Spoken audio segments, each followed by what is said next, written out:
Hi guys, I'm here just to give you some reminders and refreshers on how to take care of your outline over spring break. I do want to stress that I am winging this a little bit, so stick with me. There might be some awkward pauses and awkward jokes, but I wanted to get this done before I left as well for spring break. So the first thing I'm starting with here is an MLA works cited page, which you should all have, either MLA or APA. So the first thing I wanted to go over was just how to do in-text citations, how to take your citations and make them in-text citations. So the most important thing for you to know is that you take the first thing that shows up on your works cited or your resource page. That's the same for MLA or APA. So if I have Bartman, Cat, her name's Cat Bartman, but I'm going to take the first thing and that's the last name. So that means that my in-text citation would be parentheses, Bartman, in parentheses. And I would do that with all of these others. So this one would be Dominic, this one would be Hendershot, this one would be Mejia. Now it's only the last name because these are all websites, and so there's no page number. However, if you have something that does have page numbers, such as a book or a PDF, you will need to do that. So let's say Chris Mejia here has a page number. I would do parentheses, Mejia, a space, and then the page number, and in parentheses. There's no comma, there's no P for page, no PG for page, none of that. Just a space and then the number. Now if I have an article or a document of some kind without an author name, I still do the first thing that shows up here, and that's the article title.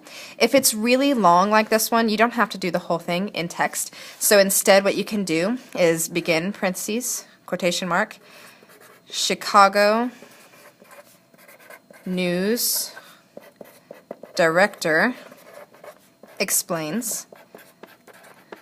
So the first 3 or 4 words, end your quote, and end your parentheses. So that's what it would look like for MLA. For APA, we do something very similar, but APA demands years. So for Cat Bartman here, we would have parentheses, Bartman, comma, and then the year, which is 2009, in parentheses. That's what that one would look like. So the Dominic one would be parentheses, Dominic, comma, 2009, in parentheses. Hendershot would be parentheses, Hendershot, comma, 2009, in parentheses. Mejia would be the same way. Mejia, comma, 2008, in parentheses. Now when you have an article title, you'll note that it doesn't have quotation marks around it here. However, when you do your in-text citation, you will put quotation marks. So I would do this, and then Chicago News Director explains. Then I'm going to put a comma, end quotation marks, and then the year, and I have 2009, in parentheses. So that's what it would look like if it doesn't have an author. Okay, so let me move that over so you can see it. So that's what it would look like there. Okay, so I just want to stress that this is something that I want you to do for your outline, and that's why I have it here, why I wanted to go over that so that way you can do your in-text citations correctly. I also want to stress that as you're doing your outline, it's very important that you cite anything that comes from your resources. Even if you put it into your own words, it must be cited. It's not your original idea. Now I'll talk about this some after spring break, but I just wanted to stress that. So the next thing that we have is actually creating the general organizer. You should do this before you do your full outline, okay? So I just want to point out a few things. Each circle is a body paragraph, and that's it. You have a general topic and then the subtopics below. Nothing too specific, just in general I know that this is what I want to do. And then you'll note that I gave you 6 body paragraphs to fill out and a title. Now I would wait to do the title in your thesis statement until you have this finished.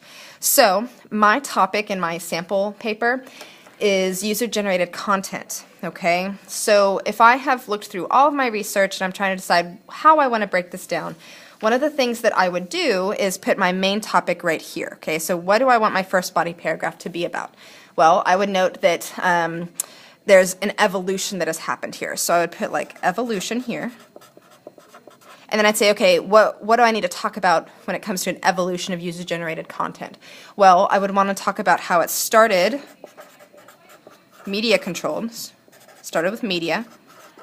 I'm using a Sharpie, so I have to write big, so ignore that little bullet there. And then the second thing I'd want to talk about is how it changed to, let's see here, changed to user control. Okay, so now I have just 2 bullets here, and that works out well for me. So then I would kind of follow up that same idea here. So maybe here I want to talk about drawbacks, and then I want to talk about unprofessionalism. I'm just going to shorten that there, payments, and ethics. So I know that these are the 3 things that I want to cover here, okay? Now I would then figure that out for the rest of it, just this very general organization of how you want to group and categorize your research. And then once I have that all done, I would come through and say, okay, what's a title that I could use here? Now for me, it came across as the case for user-generated content, okay? So then I wanted to figure out my thesis statements and what I wanted to do there. So if we go down to a thesis statement here, I'll give you a very simple 2-step process for this. The first thing is to come up with your topic. So my topic is user-generated content, right? And then I have to have a position. So what has my research said about this topic, user-generated content? So I would look at what I have and I would say, okay, well I think what I want to say is user-generated content can be a great commodity to news organizations. I'm going to shorten that. But it can hurt those who refuse to use it. And I can even say correctly. So now what I've done is I have my topic, but I also have my position. What has the research told me about this? And so this really becomes a thesis statement that I can at least work with. It's something that I can use. So now I want to move this general organization here into the actual outline that I had. Okay, so I'm going to bring this over here. So look at this outline. Okay, now hopefully yours is actually typed and doesn't quite look like mine, but if you're handwriting, that's totally fine as well. So I have my title here, so I'm taking what I had here, right here, and I'm bringing it over here, the case for user-generated content. And then I'm bringing my thesis statement, and I'm writing it right here, or typing it right there, okay? Now, the first Roman numeral is your introduction, and that's all I need you to write. So what I have here might be all that you need.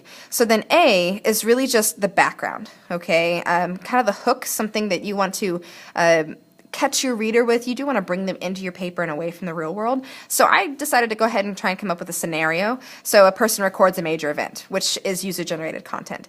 And then I would give a little bit of background. I would ask the question, what is this news? What is news? And then I'd give a little bit of background of what that is. And then the last thing in my introduction would be my thesis statement.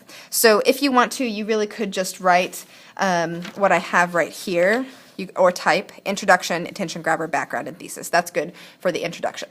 So then we get into our second Roman numeral, and that means it's our first body paragraph. Okay, so all of this from the second Roman numeral to the third is one body paragraph. So there's a few things that I want to point out for your outline. Okay. When it says main topic, it's talking about the topic sentence or the main idea of this body paragraph. The subtopic is something slightly smaller that goes underneath of your main topic.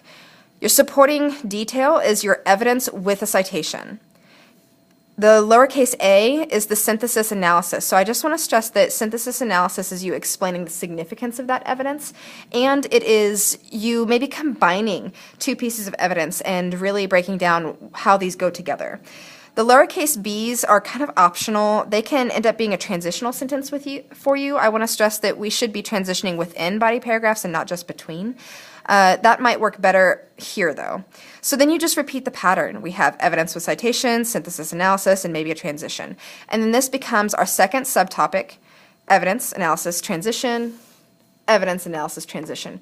I want to note here that there are 4 pieces of evidence per paragraph. Okay? 4. Must do that, please. You can go more. You can have 5 or 6 if you want to. In fact, you could even have a C, a third subtopic if you'd like, but you should not have less than 4 pieces of evidence per body paragraph. Now, if you're handwriting your outline, I want to stress that I have only given you space for 3 body paragraphs, and that is not enough at all for you to be successful on this, so please make sure that you handwrite that on another piece of paper or print another one. I have this on the class website. If you're typing, just continue to use the formatting so that you can get that finished. So now I want to figure out how this translates from the circular thing that we have used. So let me bring this back really quickly. So here I had 2 body paragraphs kind of mapped out, okay? So my first one was going to be about evolution, and my 2 subtopics, you'll note that I'm using that same word, was started with media and then changed to user control. So what I'm going to take is this idea of evolution, and I'm going to bring it to my main topic. So, not a new idea, just evolved via the community. Okay, I'll pull that down so you can see it. Not a new idea, just evolved via the community. So that's the evolution tie, okay? And then I have it started with media. So if I bring this down, my first subtopic matches this. So suddenly this becomes Roman numeral 2, this is A underneath of that, and this is B underneath of that. So evolution and control by media. So then I need to find the evidence that I want to use for it. So I have started co-controlled, promote ideas, slogans, etc., and then I have my citation. You will note that this is not a direct quote. This is not a complete sentence. It's simply helping me, the writer, figure out what I want to put here and what source it comes from. Okay. Now, it is pretty specific in general. I should be able to find this easily in my source, but I don't have much more than that. So then I have my synthesis and analysis. So this is me explaining that evidence. It says, this is useful beyond news facts for business. Again, not really a complete sentence. It's not great. I would have to do much better in my rough draft and final draft, but it's something, it gives me some idea of where I want to go with it. So then I have a second piece of evidence to go with this. Jobs changed to the internet base and editing. And then I have my Dominic and the page numbers from that, okay?